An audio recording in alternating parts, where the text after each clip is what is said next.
Señor conselleiro, estamos a vivir conflitos polo exceso de turismo no país.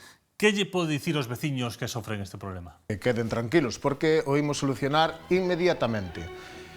Acabamos de aprobar en Europa que todo o país teña consideración de parque... Natural? Non, parque temático.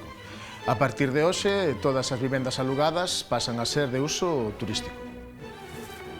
Pero que van dicir os veciños que vivían nesas casas?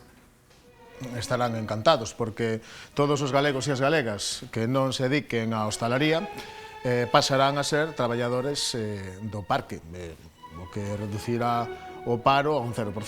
Poderán escoller entre facer de narcos, como en Fariña. Que buscas? Que buscas? Me buscas a mí, pero me buscas a mí.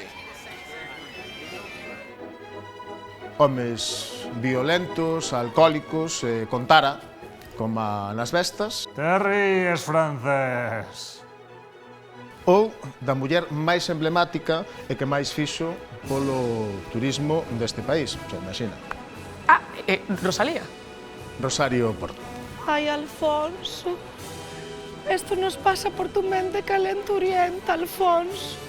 Nada, lévase ben, o que pasa que unha chega a casa co disfraz e as nenas queren se tirar pola fiestra. Cousas que pasan. Pero se todas as vivendas son turísticas, os veciños logo onde vivirán? En Ponferrada. Cada noite lles poñeremos bus gratuito. Se ves as vestas, dá o pego como Galicia perfectamente. Máis nada, non? Moitas grazas, ata logo, encantado.